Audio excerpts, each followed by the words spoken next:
What's up internet, here we go again. Kali ini kita akan membahas alur sebuah film yang berjudul The Little Hours. Film ini menceritakan tentang seorang pelayan yang berparas tampan dan dimanapun ia berada, ia selalu digandrungi para wanita. Bahkan ratu dari sebuah kerajaan pun memilih pria miskin itu untuk menjadi selirnya. Kebayang gak tuh gimana enaknya? Lantas bagaimanakah cerita selengkapnya? Tanpa berlama-lama lagi, langsung aja kita masuk ke dalam alur ceritanya.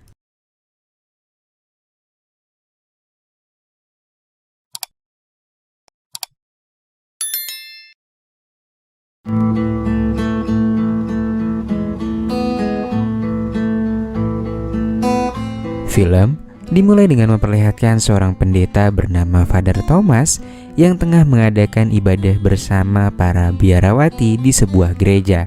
Keseharian yang terjadi di gereja ini sama seperti dengan apa yang terjadi di kehidupan sehari-hari. Biasanya mereka mengurus gereja, memasak, dan juga memiliki berbagai usaha untuk tetap dapat memiliki penghasilan. Lalu suatu hari datanglah seorang tukang kebun yang datang beberapa bulan sekali untuk mengurusi halaman di gereja itu. Dan kita pun mulai diperlihatkan bahwa ada sesuatu yang aneh dengan perilaku para biarawati yang ada di sini, di mana mereka terlihat sangat gak bisa mengontrol emosi dan malah marah-marah ketika melihat tukang kebun itu. Mereka seperti memiliki sebuah dendam dan seakan gak bisa berhenti berkata kasar. Di sisi lain di dalam gereja, terlihat Father Thomas yang tengah bersiap untuk pergi menuju kota dan dia berencana untuk menjual kain-kain yang dibuat oleh para biarawati yang tinggal di gereja ini.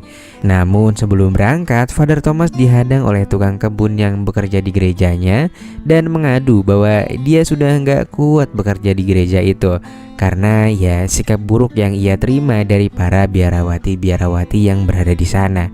Father Thomas lantas memohon kepada tukang kebun itu untuk bersedia menjaga gereja selama 2 hari lagi, mengingat dia akan pergi ke kota dan dia takut kalau ada sesuatu yang terjadi kepada biarawati-biarawatinya karena ya nggak ada pria lain di sana.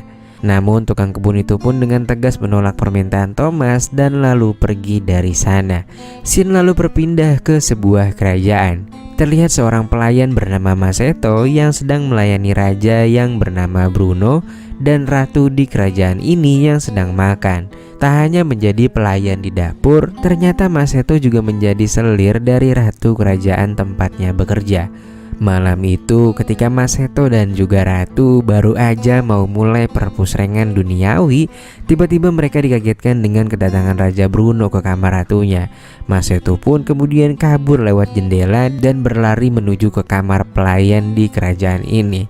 Raja Bruno yang yakin bahwa pria itu adalah seorang pelayan, kemudian dia pun mengecek pelayan-pelayan yang sedang tertidur di kamar mereka. Bruno yang gak mengetahui wajah pria itu kemudian memegangi setiap detak jantung pelayan yang sedang tertidur. Hingga akhirnya sampailah giliran Masetto yang sedang berpura-pura tidur. Dan Raja Bruno pun merasa curiga bahwa Masetto lah yang telah berselingkuh dengan istrinya. Namun karena keadaan yang gelap, Raja Bruno menandainya dengan memotong rambut Masetto.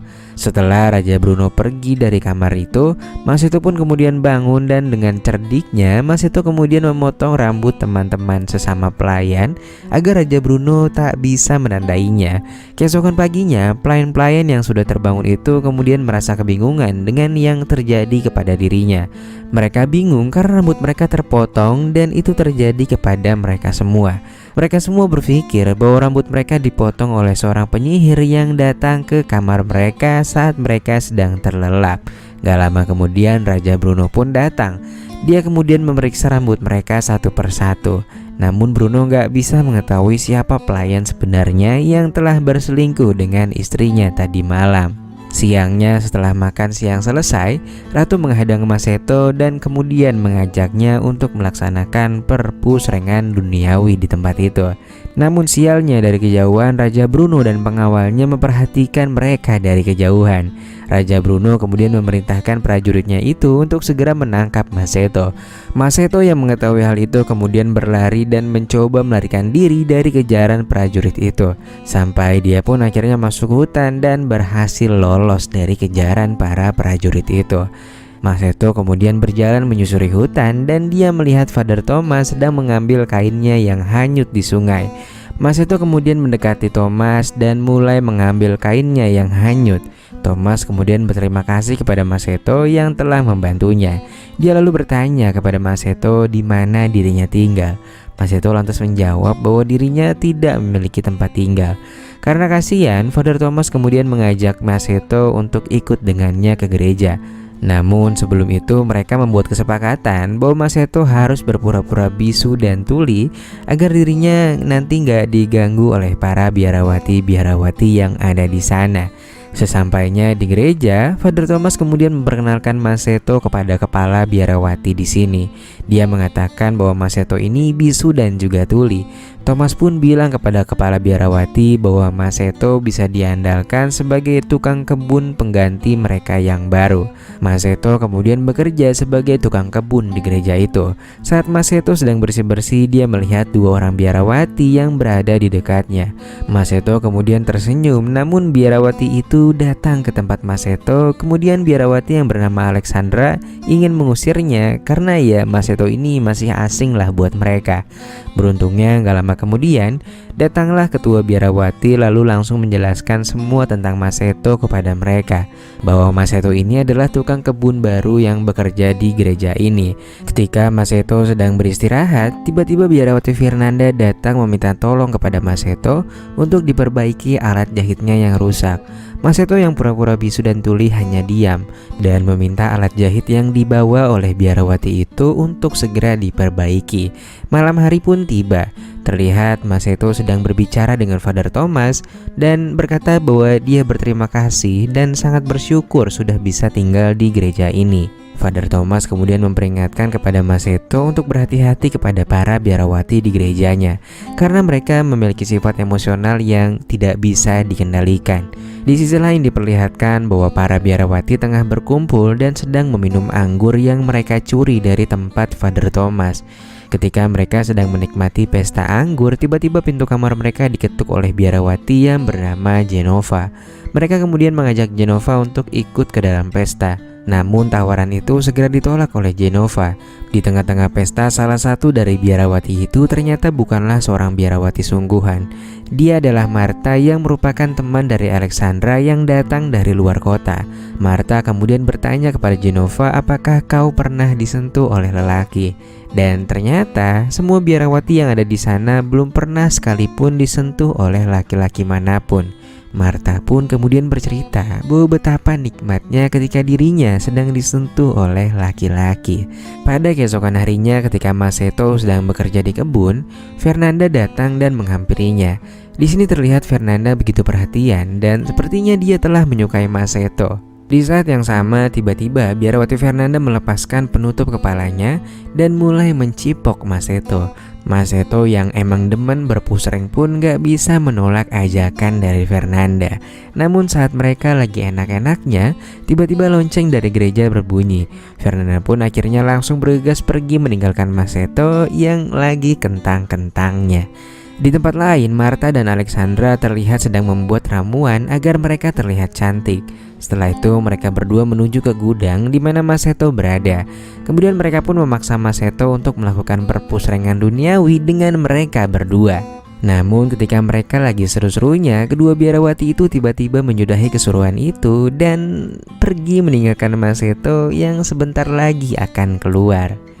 Beberapa saat kemudian Mas Seto pun menemui Fernanda di kamarnya ketika gereja sedang kedatangan tamu dari keuskupan. Fernanda pun langsung paham dan mereka segera melaksanakan perpusrengan duniawi. Tapi lagi-lagi ada aja yang gangguin nih cuy. Tiba-tiba muncul biarawati senior, namun kayaknya dia nggak ngeh nih kalau ada Mas Seto di sana. Hingga akhirnya Mas Seto pun kaget sendiri dan dia mengeluarkan kata-kata yang membuat Fernanda menjadi curiga. Mas Seto kemudian langsung cabut dari sana, namun lagi-lagi dia belum sempet ngeluarin kental manisnya.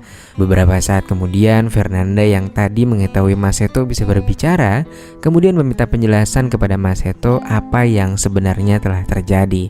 Mas Seto pun akhirnya bercerita pada Fernanda tentang perjanjiannya dengan Father Thomas. Lalu gak lama kemudian mereka mendengar suara langkah kaki. Dia pun langsung menyuruh Fernanda untuk segera bersembunyi. Lalu masuklah Geneva yang terlihat sangat aneh ke kamar Masetto. Geneva lalu memaksa Masetto untuk berpusreng dengannya. Namun setelah dijajal, Geneva malah berkata bahwa ia sepertinya lebih tertarik dengan sesama apem ketimbang dengan Masetto. Gak lama kemudian terdengar lagi suara langkah kaki yang menuju ke tempat mereka berada. Geneva lantas segera mencari tempat bersembunyi dan bertemu dengan Fernanda di dalam sana. Orang yang kali ini datang ternyata adalah Alexandra. Dia lalu meminta Masetto untuk ikut dengannya ke suatu tempat. Fernanda dan Geneva kemudian mengikuti Alexandra yang membawa Masetto pergi melewati hutan. Dan ternyata Alexandra membawa Masetto untuk dijadikan tawanan bersama dengan teman-temannya yang lain. Di sini Fernanda pun sama sekali nggak mengenali teman-teman Alexandra. Mereka seperti sedang melakukan ritual aneh di sana. Dan ternyata Alexandra adalah seorang penyihir yang mencoba mengorbankan Masetto dalam ritual mereka. Di sini secara gagah dan berani Geneva pun mendatangi ritual tersebut dan kemudian mengacaukannya. Keesokan paginya jati diri mereka semua pun akhirnya terungkap. Dan mereka harus mengakui kejahatan mereka satu persatu di hadapan Pastor Bishop. Para biarawati itu pun kemudian mendapatkan sanksi dari Pastor Bishop. Dan Pastor Bishop juga mencabut kependetaan dari Father Thomas. Setelah itu Father Thomas pun berpamitan dengan kepala biarawati dan berkata bahwa dirinya akan pergi ke San Diego untuk menjadi seorang biksu. Di sisi lain, ternyata Masetto telah ditangkap oleh prajurit dari Raja Bruno yang telah mengetahui keberadaan dari Masetto. Masetto pun akhirnya dimasukkan ke dalam sel bawah tanah dari kerajaan Bruno. Dan dia terlihat sangat pasrah ketika Raja Bruno mengatakan bahwa dia akan memberi sanksi seumur hidup padanya. Lantas di malam harinya, saat penjaga sedang tidak ada, datanglah Geneva, Fernanda, dan juga Alexandra untuk menyelamatkan Masetto dari sana. Namun di sini mereka memberikan syarat kepada Masetto untuk kembali ke gereja mereka dan tinggal di sana. Masetto kemudian mengiyakan permintaan itu, lalu mereka pergi dari sana dengan bahagia. Di sisi lain, Father Thomas terlihat menemui kepala biarawati di belakang gereja mereka. Dan ternyata mereka selama ini menjalin sebuah hubungan rahasia. Film pun ditutup dengan perpusrengan duniawi yang terjadi antara Father Thomas dan si kepala biarawati itu.